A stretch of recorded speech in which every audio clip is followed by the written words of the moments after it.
everybody. Welcome to another episode of Heavily Biased Talks College Football. So today we're going to be going over our Week 5 picks as well as talk about what happened last week and kind of what that can mean for the rest of the season. And we're also going to get into what we thought about the Texas-Baylor game. So, Justin, let's first talk about that Notre Dame-Ohio State game.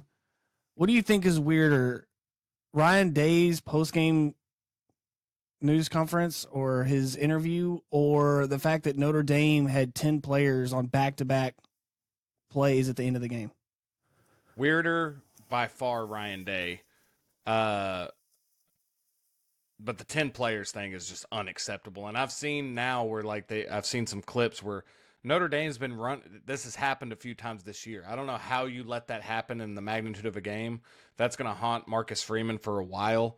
His post-game press conference was like, yeah, we didn't want to take the penalty, which made no sense. Sometimes I wish coaches would just come out and say, like, hey, I messed up. That was on me.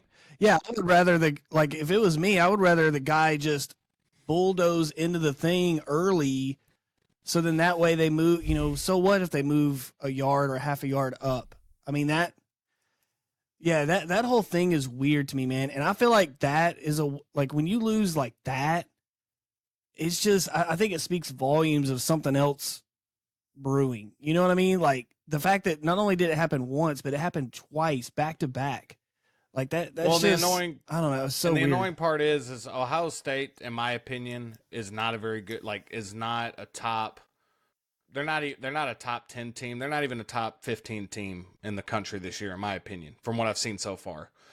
And so, and I know that, that's why that Notre Dame just giving that game away, because I had Notre Dame money line last week. That just was brutal. I mean, because they had the game in their hands. I feel like Notre Dame lost that more than Ohio State won it, but McCord made some big throws. I mean, he had some impressive throws on 3rd and 4th down. You got to give credit to Ohio State, but Ryan Day, I don't know what, I think that was less him being really upset with what Lou Holtz said, and more, that's what people have been saying about him, is that his teams don't win the big games. His teams aren't physical. I think that was 2 years of anger that just, risen to that was the straw that broke the camel's back, Yeah, that it's always you can always tell when something really hits home with somebody because of how angry they get at either a question or something that somebody says.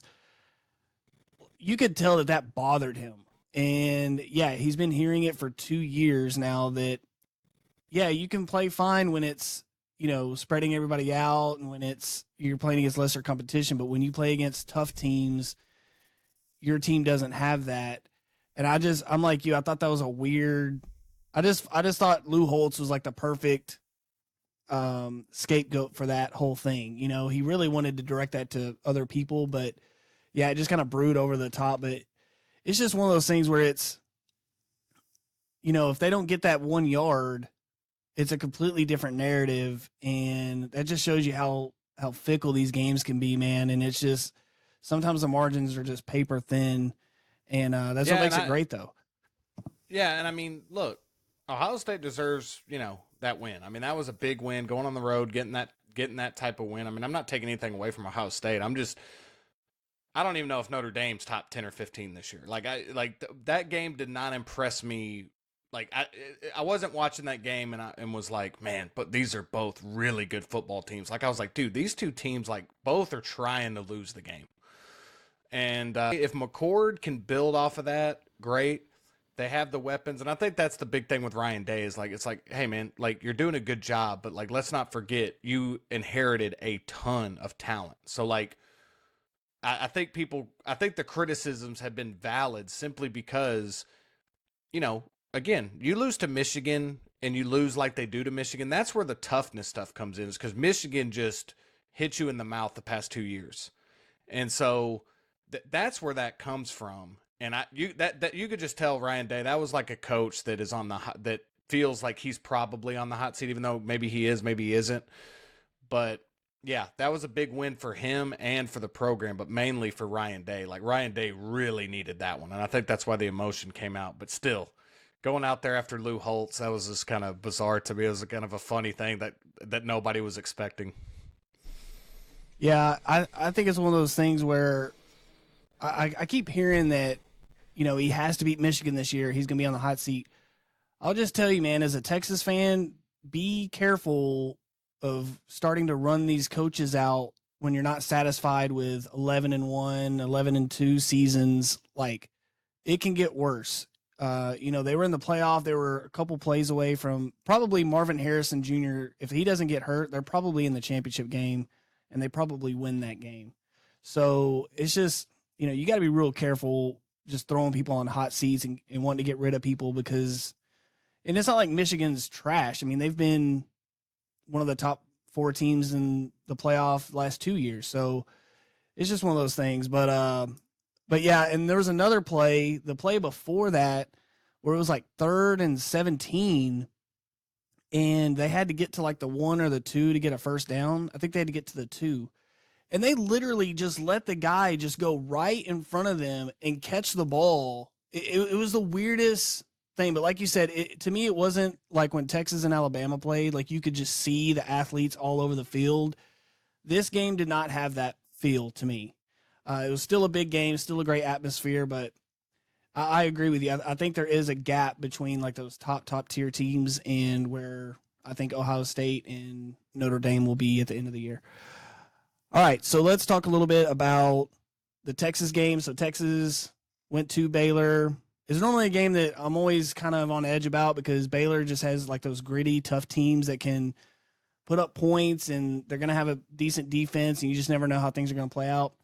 Texas put that game away early, and it was one of those games that we always talk about that we love watching where Texas goes, you can immediately tell that they're dialed in, and they just put it on them from the get-go, and it was just smooth sailing from about midway through the second quarter on. So what were your thoughts on the Texas game? My thoughts are is that we potentially might have the best defense in college football. Like, every week they just show up. Like, again, I'm not saying that they really haven't. We're going to find out this upcoming week against Kansas. This will be the best offense we've faced all year by far. I think Kansas is really good offensively. I think they got a really good quarterback, really good running backs. So this will definitely be a test for our defense. But, I mean, our defense just shows up no matter what. And I think I get frustrated because here was another game where I feel like, Texas got off to a slow start once again, let Baylor kind of stay in the game. But at no point in that game did Baylor pose any type of threat. Dave Aranda, I don't know how long he can last at Baylor if that's the product they're going to be putting on the field, because that was like Baylor looked like the worst team in the Big 12. Like, I was shocked how, and again, maybe it's just how good Texas defense is, but you have to have some type of identity. And if Baylor's identity is going to be run the ball, control the line of scrimmage, I mean, they weren't able to do that. I felt like Jonathan Brooks played amazing. I'm loving what I'm seeing out of Brooks. And somebody said it, I don't know if it was Joel Klatt or whoever, but I agree. But like the reason Texas is different this year is because of the offensive and defensive line. Like, we are just manhandling people on the line of scrimmage. Like, and hopefully that continues. We're going to see if that continues in the Big 12, and we're going to get spread out a lot more. That's why I'm really interested in this Kansas game, because they are definitely going to spread us out a bit more. We're going to play a lot of teams that do that, Oklahoma in 2 weeks. So we're going to see how for real our defense is. So that's why I think our offense has to start getting off to better starts. And I don't know what the solution is with that, but I think that could end up costing us a game this season if we lay an egg in the first quarter. Like, we got to get off to a little bit of a faster start.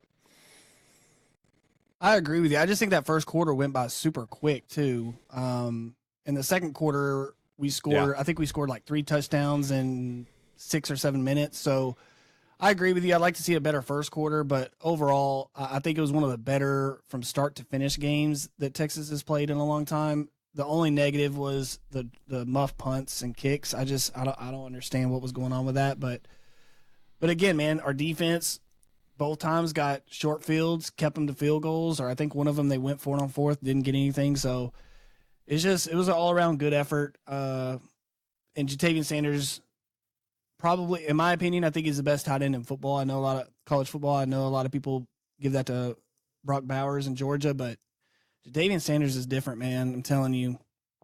No, that Um, dude's a beast, but I mean Brock Bowers, I feel like Brock Bowers, like in terms of NFL, like ability, like I feel like he's just made for the NFL. Like I think Georgia, yeah, but Jatavion Sanders definitely is one of the top two or three tight ends in football. I mean he's probably our difference maker. As much as I think Mitchell is incredible, like Sanders opens up the middle of the field.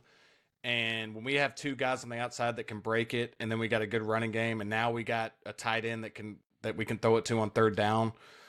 Um, like I said, man, I'm very impressed with Texas this year. I think Sark is doing a great job calling plays for the most part.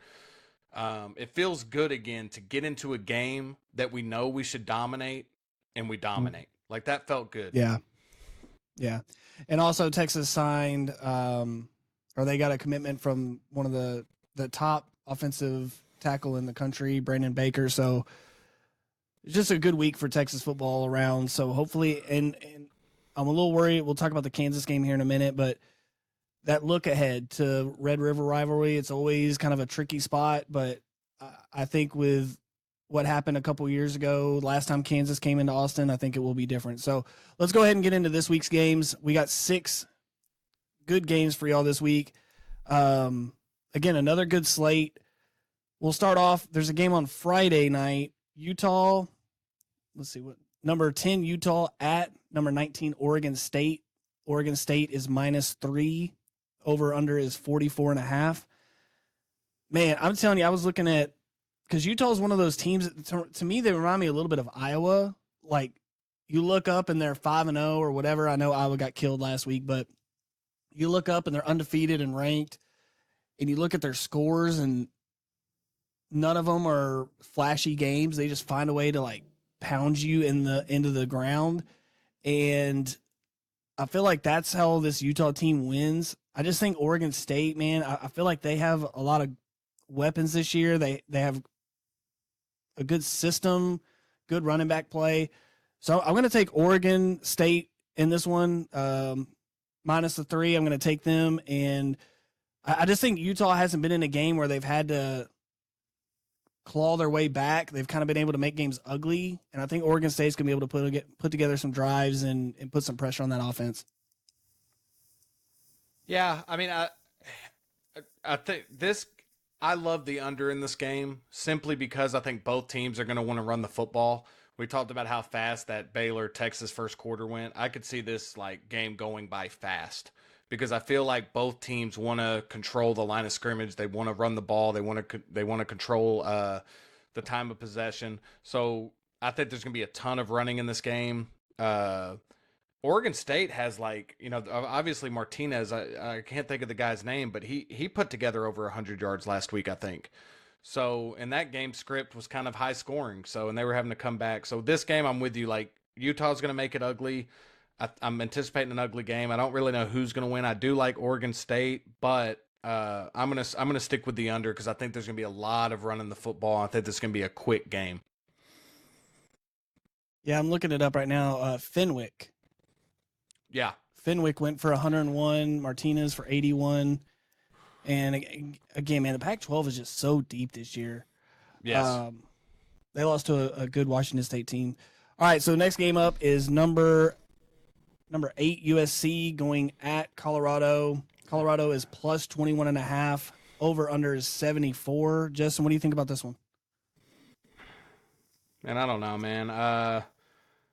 This is a tough one because it's. Yeah. Go ahead. I'm instantly thinking I want to take the under, simply because that's where I'm at. I don't think USC is even as explosive as Oregon. Look, I'm not saying they can't put up 50. They could definitely put up 50 in this game.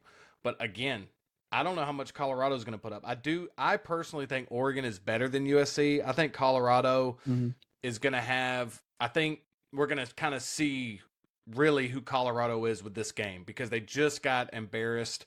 If they get embarrassed again, now it's really like, okay, we're way farther away than, we knew we were far away, but we're farther away than we thought.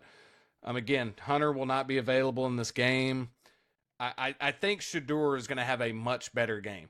I think Shedeur can get close to 300 passing yards in this game because I just don't think USC's defense. I think USC's defense is susceptible to the big play.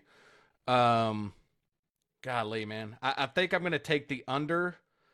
I'm going to stay away from the line, so this won't be an official pick. But I almost got to go with USC. I mean, again, just based on what I saw last week, I just think the Pac-12 is that good, and Colorado without Travis Hunter it's going to be tough to keep up with USC and Caleb Williams. So, but my official pick will be the under 74. Yeah, that's kind of where I'm leaning too. I'm going to take the under as well. I just think, USC puts up 50. Okay, Colorado has to get 24 to push. Can they get 24? I know USC's defense is not that great, but that's pretty much like you have to score touchdowns on just about every drive to feel good about the over in a game with the line that high. And again, I think if Colorado gets off to a slow start, USC gets up 14 zip quick, I think it could get ugly fast. And you're right. We're going to see what kind of team Colorado is. But again, this is the first year. I think they got, and it was part of their making too.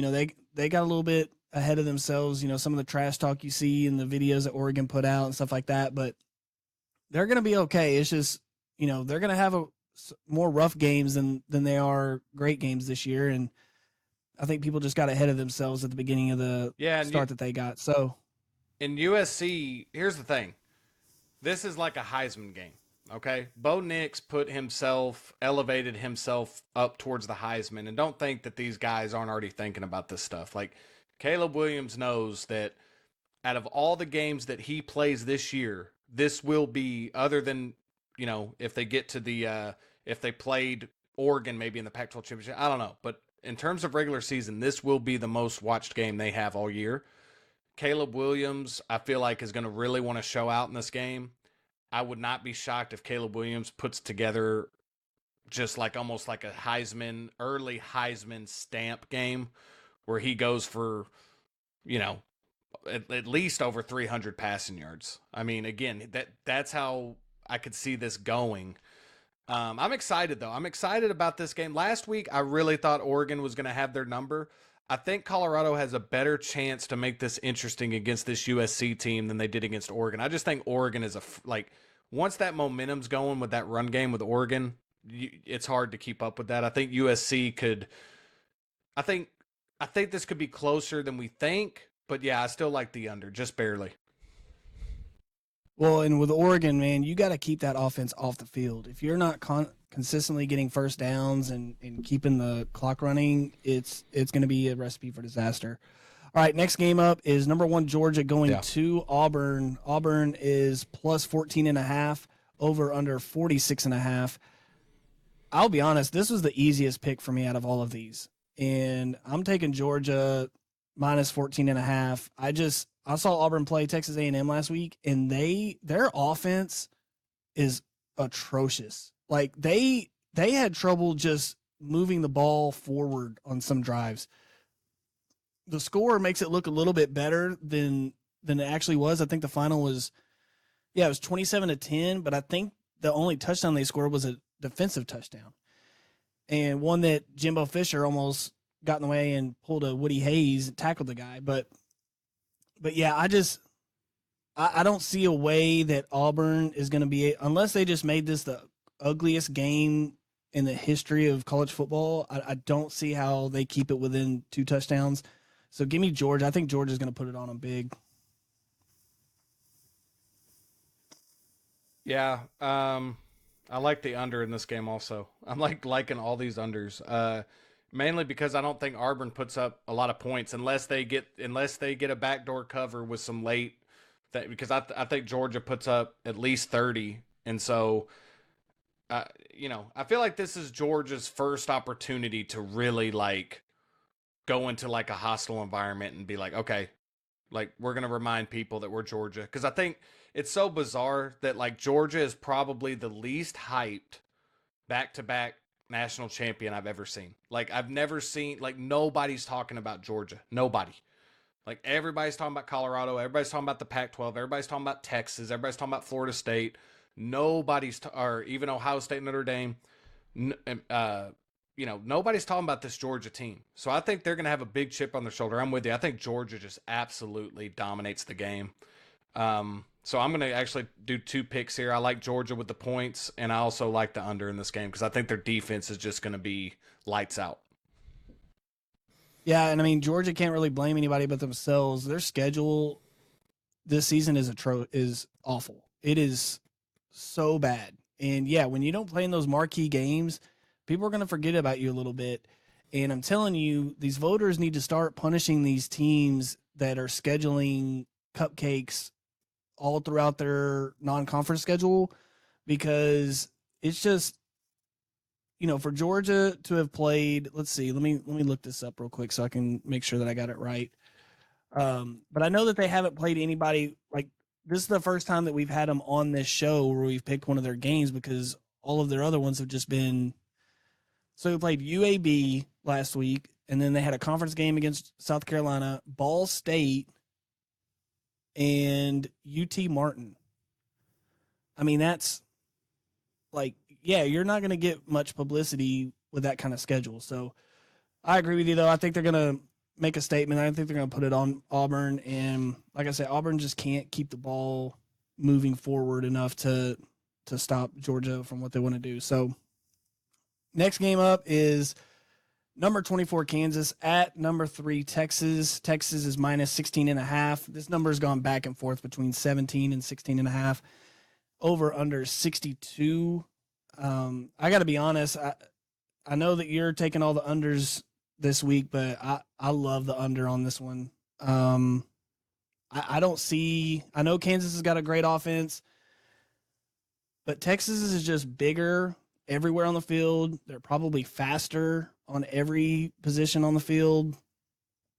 I just don't know how Kansas is going to score enough points to, 1, keep the game very close, and 2, hit the over in this. So I try to stay away from like the 16.5 because I do feel like Kansas is a good team.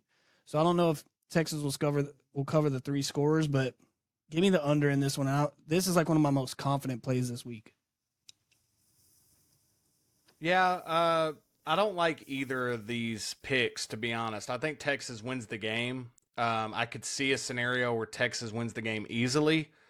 I don't see any scenario, and this is how just confident I am in our defense. Like if we were just outscoring people, I wouldn't feel this way.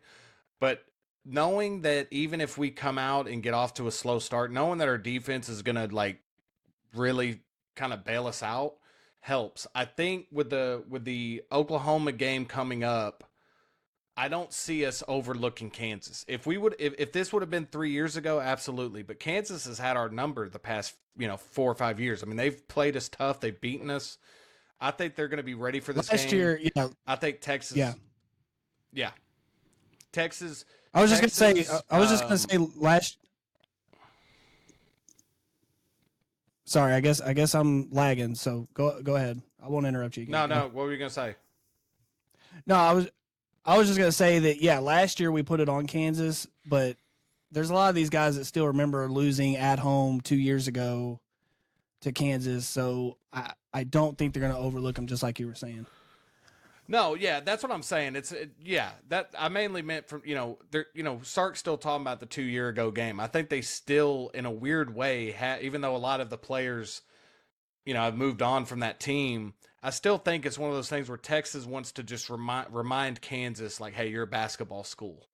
Like, that's kind of like what I feel like they go out there and do, is like, we're not even going to have this thing where we want to take it back to when Kansas felt like they had no chance to beat us. Like, we want to get it back to that. But still, they find a way to the past few, again, taking away last year, they found a way to keep up with us. But I like the points here. I'm going to take Texas with the minus 16.5. I'd play this up to minus 17. That's a big line, but I think we jump out on them early. I think this is the first game this year where we're going to put up multiple. I don't have the stat in front of me, but I feel like we can put up 2 or 3 touchdowns in the first quarter of this game, simply because I think Kansas is going to want to play a little fast. And I think if our defense can get them constantly 3 and out, I think this game's going to be full of big plays from our offense. So I'm going to stay away from the over under, but I do like Texas the minus 16.5. I could see this being a 3-touchdown game. Next game up, number 13 LSU going to Ole Miss, number 20 team in the nation. Ole Miss is plus 2.5. Over under is at 67. Justin, what are your thoughts on this one? Man, this is the one that's probably the toughest game for me because I feel like both teams can be really good, and I think both teams can beat themselves. Um, Give me the over on this game. I think this is going to be a high scoring game. I really do. And I'm actually going to take 2 picks on this game. I'm going to take the over, and I'm actually going to take Ole Miss with the plus 2.5. And normally I'd go money line, but I'm going to actually take the plus 2.5 because I definitely could see this game coming down to a field goal. And even though I would love to get that at plus 3, but I do think Ole Miss wins the game. But I think it comes down to the last few possessions. So give me Ole Miss. Out of all the games this week, man, I think this might be the one I'm most interested to watch simply because both teams have a loss. I think this is a big game for both teams. Yeah, I just think LSU's better. I think LSU's more talented. I think they've got more talent on their roster. Ole Miss, I think a lot goes into when they play Alabama. Just there's that whole storyline with Lane Kiffin and Nick Saban, and I just feel like that's a game that whenever you catch them after that, they kind of have a letdown a little bit. They're getting LSU. Their offense has played lights out last couple weeks. I think they're going to continue to do that. Give me LSU minus 2.5. I think LSU could put it on them a little bit if they don't, like you said, if they don't hurt themselves too much with penalties and turnovers. But I do think this is going to be a good game.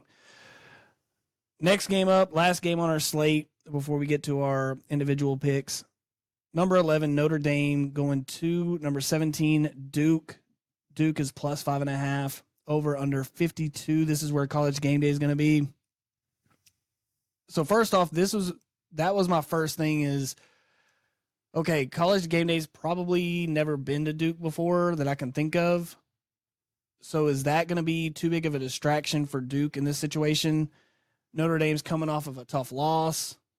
That's got to factor in a little bit for them to be able to stay into the playoff hunt. They've got to win. Probably they got to win convincingly. They got to start racking up some good wins. I don't know. There's something about this Duke team that I don't know if they'll win the game, but I think 5.5 is a lot. I think they keep it close. And just something about the way Notre Dame lost that game. The 3rd and long that they gave up, the 10 players on the field, 2 plays in a row. It's just, I feel like those are things that can really come back to haunt you throughout the season. And I just think Duke's playing really well right now. I think they're kind of getting overlooked by a lot of teams. So give me Duke plus 5.5. I wouldn't be surprised if they win this game. Yeah, I mean, I kind of have the same concerns with this one because I do think that Notre Dame's, by the time they play Louisville, I think in 2 weeks, that'll be at least 4 in a row night games. It'll also be a couple of a couple of big time, like you said, game day is going to be, at Duke. I think it takes a toll after a while when you have to, I think Notre Dame is going to come out of the gates struggling a bit. So I'm leaning towards the under here because I do think there'll be some lingering effects with Notre Dame from that game. I just think Notre Dame's better. I think Notre Dame is a good team. I think they get in their own way, whether it be with coaching, only having 10 players on the field. I think Hartman sometimes misses some throws he should be making. But their defense is going to keep them in it. I think this could be an ugly game. I don't like 52 to me is kind of high. I'm going to stay away from the line. Just give me the under again. I know I'm liking a lot of unders. This just feels like an under week. I don't know why. It just feels kind of like, last week had all the hype around it. This week's got some really good matchups, but I think teams are starting to get a little banged up. Teams are starting to get a little tired. I could see Notre Dame coming out of the gate, Duke taking an early 10-0 lead or something, but I think Hartman makes enough big plays at the end. But still, give me the under just barely. I think this game gets to about 47-48. So yeah, I kind of like that pick the more I'm looking at it. So yeah. Yeah, Duke or Notre Dame's got Duke this week, then they're at Louisville, and then they got USC at home. So the next 3 weeks is, well, I'll be honest, Brutal. if they lose another game, they're out of the playoff for sure. But then you're looking at, I mean, there's a scenario where they could lose 2 out of these 3, and then now you go from playoff hopes to 9-3, 8-4. So yeah, I feel like this game is big for both programs. Most people would probably say it's bigger for Notre Dame, but I think Duke's trying to build something, and this is the way you do it, by winning games like this, having game day, putting on a good show. All right, so let's get into some other plays that we have. I'll do mine first. So I've got 5 games that I'm looking at that I really like. I like Arkansas plus 6.5 versus Texas A&M. This game's going to be played at Jerry World in Dallas. Arkansas should have won this game last year, but it was that freak field goal that like hit the top of the goalpost, like the actual like top of the arm. I've never seen that happen before. And I just, A&M's going to have a new quarterback. We're not sure how that's going to go. Give me Arkansas plus 6.5. I don't know if they win, but I do think they keep it close. Oklahoma minus 20 against Iowa State. Iowa State is so bad. I think there's an argument to be made between them, Oklahoma State, and Baylor as to who's the worst in that conference. And you can make an argument for any one of them. South Carolina plus 11.5 at Tennessee. They beat the brakes off of Tennessee last year, so I do think Tennessee's going to have that in their mind, but I just don't think Tennessee's very good. And I think that South Carolina has some confidence against them because the way they played against them last year. Give me South Carolina to cover the 11.5. Washington minus 18. Arizona's probably going to have. Washington's going to Arizona. Give me Washington minus 18. Arizona's probably going to have a backup quarterback. And Washington's just cooking right now. Like they're one of those teams that as good as Texas is playing, I would be more worried about them playing Washington, I think, than Georgia or Michigan. Like, I just feel like Washington is clicking on all cylinders right now. And so give me Washington. And then my last one, Louisiana plus 11 at Minnesota. Minnesota wins ugly. I don't know how they're favored by double digits against anybody. I think this is an ugly game, but a close game. So give me Louisiana to cover. Yeah, I mean, there's some good games in here. So definitely some games where I think there's a ton of value. I mean, you got this Houston Texas Tech game, excuse me, minus 8.5. I think Texas Tech's going to come out, even though I do think that they're cursed for the whole year after what the Big 12 commissioner did.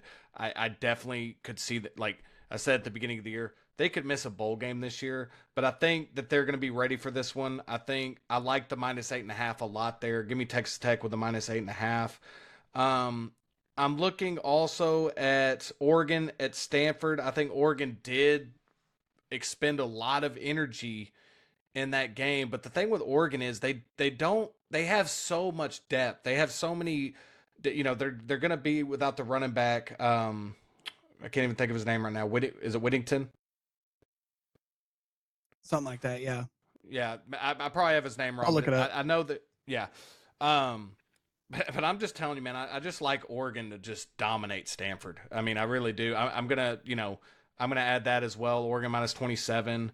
I usually try to stay away from big lines like that, but I really like Oregon. I'm with you on South Carolina. I flirted with making South Carolina a money line pick here, but I'm with you. I think Tennessee ultimately maybe wins the game. But South Carolina was a team, along with Missouri, that I really liked this year to go over their win total. So give me South Carolina with the plus 12 with a chance to go in there and win that game. Also, this line confuses me because West Virginia has been playing really good football, and TCU is a 2-touchdown favorite. So I could see TCU running away with that game, but I'm telling you, West Virginia is just always a team that's interesting to me. I feel like they never get any respect, even if they're playing really good football. And I like West Virginia, so give me West Virginia with a plus 14, and then I got two more. Um, Alabama at Mississippi State, the minus 14.5. That's a big line, but I like Alabama to cover that line because I just think that Alabama is going to go in there and control the line of scrimmage. I think they're going to force a few turnovers. I think they're going to get a defensive touchdown. And so give me that. And then my final game that I'm picking, and I've been going back and forth if I wanted to even add this or not, but Missouri Vanderbilt, I was trying to see if I had the updated, if it's still at 13.5, as much as I like Missouri, I actually am going to take Vanderbilt with the plus 13.5 on that one. I don't know why. That seems like one of those weird games that Missouri just gets ranked. They kind of, they've been playing close games. I do like Missouri as a team this year. I think Missouri wins that game, but I think that game could be really ugly, and I think that Vanderbilt has a chance there. So give me Vanderbilt in that one and give me the under in that one also. Or give me Vanderbilt with the plus 13.5, not to win, plus 13.5. Yeah.